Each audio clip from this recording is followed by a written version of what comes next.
and check everything out. But let me get into a little something real quick before it goes by my mind, man. Because a lot of people are always asking me, man, because when I was an American pimp, I made a statement about before you're a man, before you're a pimp, you got to be a man. Before you're a doctor, before you're a lawyer, you got to be a man. But no one has ever really defined what a man is. I mean, what's a man? What makes you a man? I have a client that I coach and advise, and I explain to him dealing with his wife. I say, listen, man.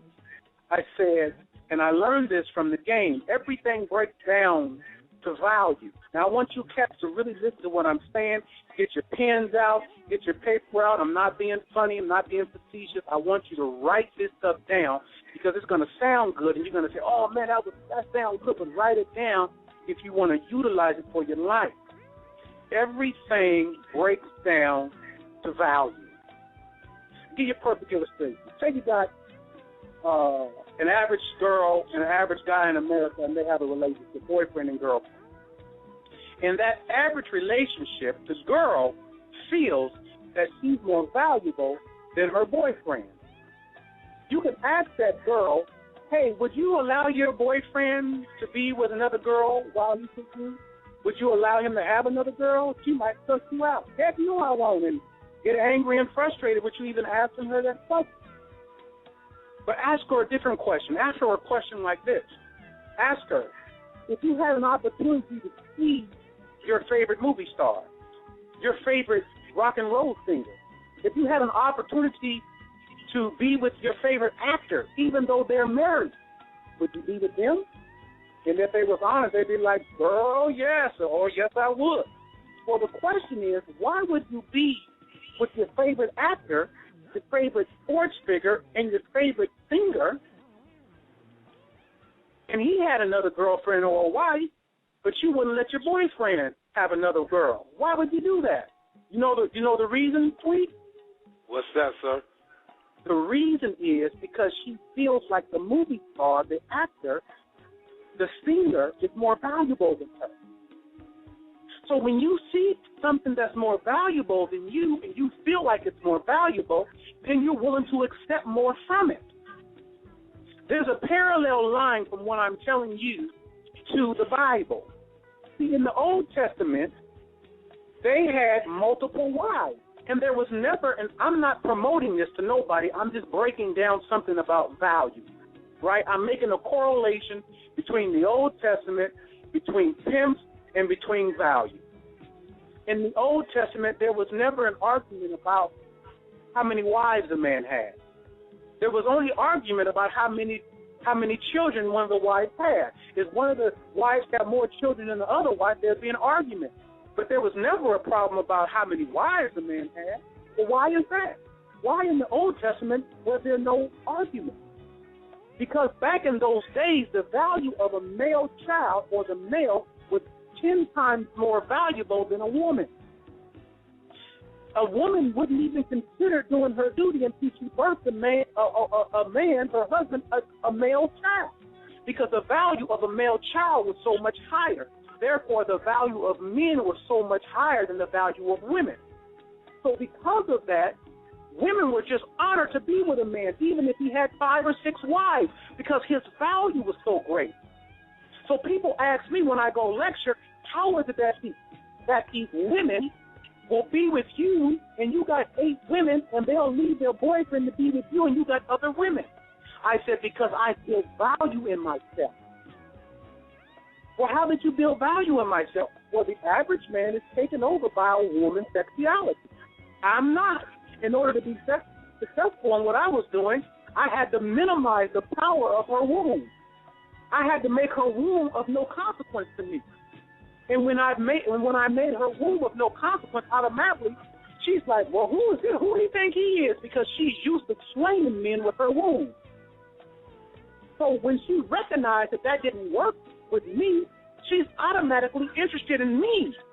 Like, oh, my God, because I feel the value. There's a store called the Bijan store in Beverly Hills on Rodale Drive. Now, when you go down and you walk by the Bijan store, they have something real particular in the window. they have a sign that says by appointment only. And you thinking, That's well, true. wait a minute. You got to make an appointment to go into the Bijan store? What if these people? What if I had $100,000 in my pocket right now? 200,000 didn't matter because you got to make an appointment to go in this store. Well, why is that? Because the owners understand something about how rich people think. Rich people want to feel as if they could do something that the average person cannot do. So the fact that there's a sign there, and you see somebody in that store, the people outside looking in is going to know that this person has to be somebody high power. And the feeling that person's going to get when you're looking inside of that store is value. Everything breaks down to value. So a lot of guys do some things without knowing it to minimize their value in the eyes of a woman. One of the things they do. You hear what I'm saying, man? I'm listening, sir. Speak on. So one of the things that they do is this. If my woman would have did this, then I would have did that. When they come to me and they tell me that, I say, don't you ever say that again. They say, why you tripping, Drake? I said, because what you're really saying is that you need her to be a woman in order for you to be a man. What you need to be saying is despite her actions are not big enough to make me be less than who I am as a man. When you say if she would have did something in order for you to be something, you've empowered her. You've made her powerful in your life. You can't operate in your manhood because she ain't operating in her womanhood. You've lost value. Wow. Do you understand? Yes, sir. So a lot of guys out here are making moves and losing value without knowing in the woman's eyes with that emotionalism. I told the guy this. I said, listen, you know why my wife today respects me, or you know why I have respect? I've been married 15 years this year. But do you know why I have respect in the game and I reserve respect right now in my relationship? Because I constantly am showing my wife I could do something better than she could do. Because if you don't show a woman that you could do something better than she could do, she don't got no reason to respect you. Because she don't think you just like her. So if you go into a situation and your reaction to the situation is the same way she's reacting to the situation, she's going to ask herself, why should I follow this cat? He's acting just like me. I need to be able to demonstrate that I can have my feelings hurt, be wounded, and still be a man and be consistent. If she could see me do that and she struggles with that, guess what? That builds value in myself, and she's got a reason to follow me. If she see you acting just like her with every situation, she ain't going to have no reason to respect you because you acting like her, which means you acting like a woman. But a lot of these guys never had nobody to convey this information, so they're walking around not knowing what a man is and how to be one. That's why they come to me. So in our community, they ain't never heard what I'm telling them right now today. They've never heard it nowhere.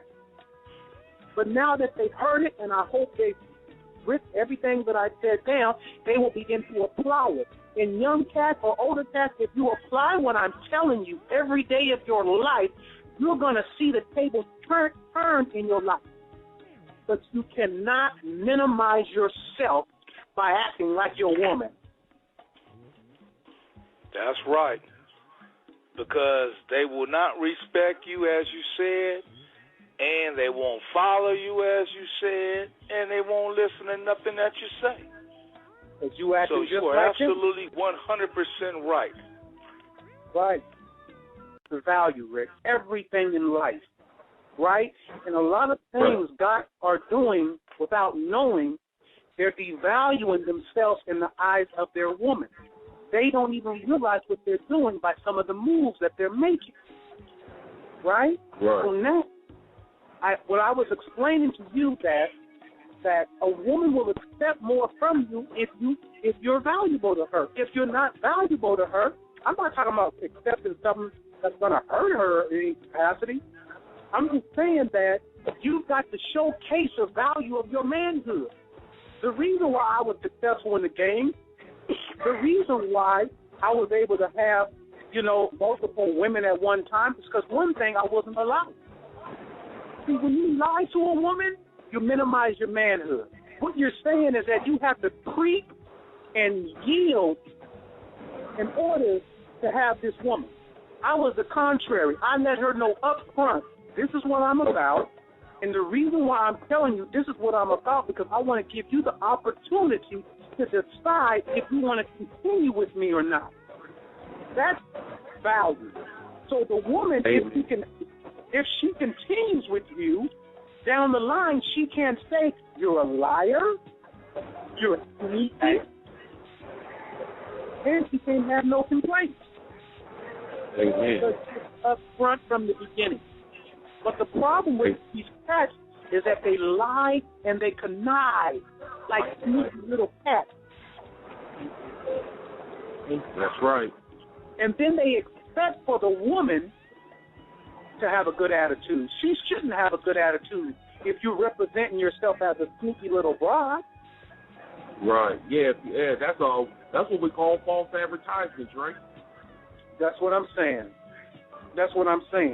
So one of the key things is this. I've said this in a different interview, but it bears being repeated.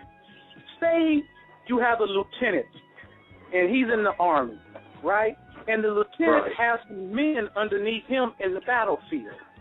And the men did some things that were inconsistent to what they're supposed to be doing. Now the general comes and he talks to the lieutenant, and he says, Lieutenant, what is going on with those men in the battlefield? What the hell is going on? Now, if the lieutenant says this, Rick, if the lieutenant says, it's those men that you gave me, the general will remove the lieutenant from his position because the lieutenant doesn't understand his role, his responsibility as a lieutenant. He needs to be removed. Well, that's just like Adam and Eve. When God came and said, Adam, what happened? He said, it was the woman you gave me. So then Adam wasn't responsible. He lost his headship. So a lot of guys today keep blaming the woman, but they need to understand.